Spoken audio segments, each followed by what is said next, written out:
1回目と2回目は未発表曲からのセットリストに入る曲とかもかなり多かったので、その今回のツアーに関してはほとんどがちゃんとそのリリースした曲で回れたっていうのがやっぱりお客さんにとっての満足度にもかなり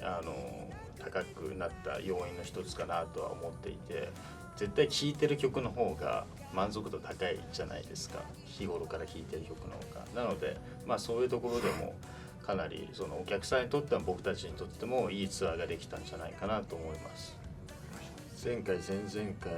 のに比べるとリハーサルの段階でこの曲はこういう風に見せようとか結構決め事もそれなりにやって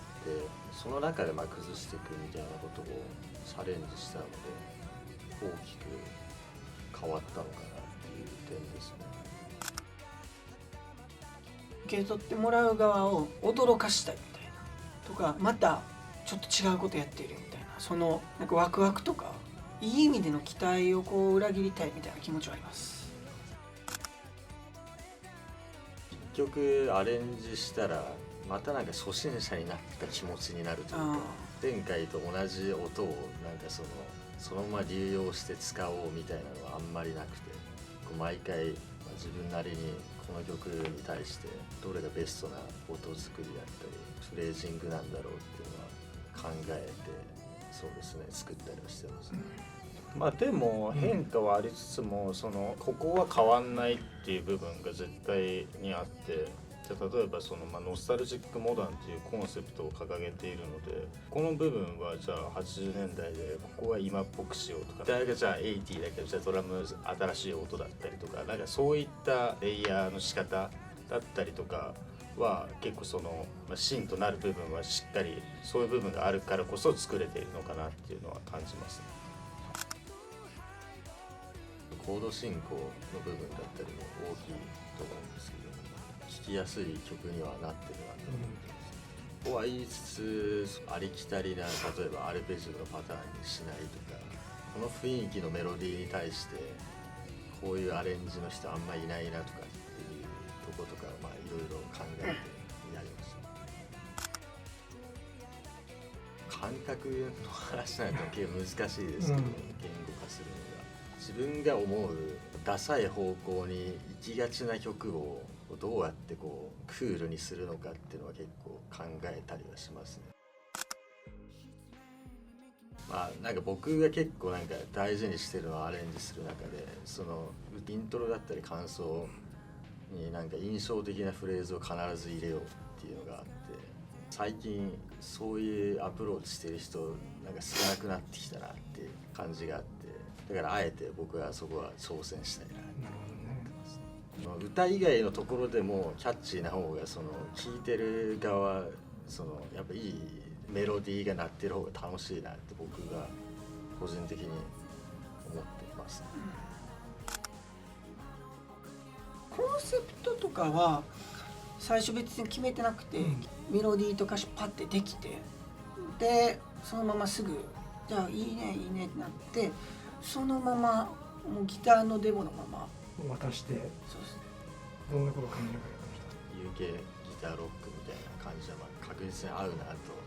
思いつつ、そういうのも作ってみたりしたんですけど、ちょっとありきたりすぎてこれはちょっとこのバンドではできないなと思って、でまたなんかちょっと違う視点でいろいろやったんですけど、どれも全員が納得する形にならず、試行錯誤してる中でここは使えるなとかここは捨てようとかっていうのを重ねながら今の形になったので、苦労しつつ全部無駄じゃなかったなっていうのがありますね。これは結構スムーズ進むやろみたいな感じのテンションやったのが結局一番多分これまでで一番難航したんで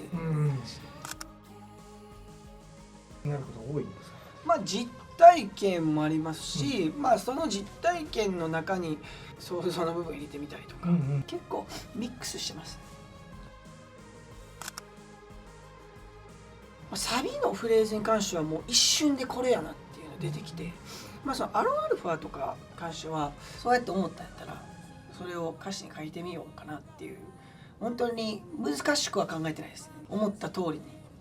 書いてます。テーマが面白いなってまず思いましたし、サビの中に出てくる重すぎっていう言葉もその最高限になんかかかってて面白い歌詞だなと思います。でもやっぱ最後のでもね、畳みかけの部分がやっぱりいいなって思ってますね。徐々にその自分の内側の気持ちが曲のアレンジとともに爆発していく感じとかっていうのがやっぱり今回すごくいいなって思ってますね。見えてるきた気はしてて、とはいえそのやっぱどんどんやっぱり、新しい感覚というか、こういう歌詞の書き方あんねんとか取り入れるようにしてるんで、年を取るごとに進化したいですし、ただそのなんかベースの考え方とかなんか言葉の使い方とかは確かにちょっと少しずつなんかこういうのが多分自分好きなのかなみたいなのは結構見えてきた感じはします。全体的に広がりのある音を使ったっていうのもありますし、ドラムのサウンドとかで言ったらデュランとかスケール大きいバンドとか意識したり、ギターのフレージングとかも歪んではいるんですけど、シンセとかもレイヤーしてより奥行きのある音作りに していきました。あと80年代で主流で使われてたストリングスって今まで意外とあんまり入れたことなかったんですけど、そういうサウンドも入れたりして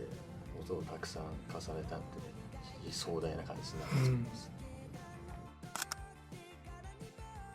それはもう大前提です。今回は歌のスケール、音階のスケールなんですけど、特殊なタイミングがあったんで、上物のフレーズの選定が結構難しかったりして、そのコードとかも含めていいなって思ってできたものでも、その歌と結構ぶつかる瞬間が多いなと思ったんで、そこが結構苦労したポイントでもあります。結果的にこう届けばいいなと思ってて、でやっぱもちろんもっと広まってほしいなと思いますし、ただなんかそっちに寄せるみたいなのは多分しないですね。あくまでその自分たちが今作りたいものが広まってくれればいいなっていう感じはあります。韓国でのライブはでも毎回そのスローガンっていうものをファンの皆さんが掲げてくれるんですけども、大体毎回その新曲に紐づいたワードをこうやってみんなで掲げてくれてサプライズで、確かに最初に見た時はこういう文化があるっていうのは知らなくてすごく感動しましたし、2回目3回目からはどんな言葉が書いてあるんだろうっていうのもやっぱり楽しみですし、毎回の思い出になってるんじゃないかなと思います。ケンさんどうですか？今のところ日本以外だったら韓国で一番聴いていただいてるんですけど、不思議な感覚でありますね。りょうはちょっとなんか韓国勉強してますけど、マティもちょっと分かりますけど、僕全く分からない。そうですね、言語が通じない方に届くのは不思議ですね。嬉しいですし、ありがたいですね。C2526 っていう名前を付けさせていただいてて、今回はさらにちょっと洗練させたステージにしたいなって思ってて、その前回のツアーの反省を生かした上でやっぱりそのステージ作っていかないとなっていう気持ちにもなったので、そのより世界観を強めていきたいなっていう思いがありますね。僕らの世界観を強めにお届けするライブになるんじゃないかなと思います。没入できるというか、アルバムツアーをやりたいですね。なるほど、一言で終わっちゃってます。来年どんな1年か、はい、もっと曲が広まると思います、僕は来年は結構自信あります。楽しみですね。ここでやっぱこう言っとくことででも自分らのこうやらなあかんっていうあれになると思うし、でもなんか本当自信があって、来年は多分もっとたくさんの人の音楽が広がると信じます。それだけ自信もあるし、そうですね、っていうことですね。気合も入ってるし。気合も入ってます。なるほど、わかりました。楽しみにしたいと思います。マティが言ったように多くの人に聴いてもらえる年に必ずさせたいですね。まあやっぱそこが一番大きいというか、そこがまずないと他のやりたいことを例えばもっと大きい会場でやりたいとか、じゃあこういうビデオを撮りたいっていうのもやっぱまず軸となる音楽がいろんな人に聴いてもらわないとできないと思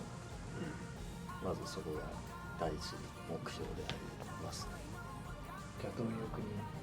まだまだ満足はしてねえぞと。はい、全くですね。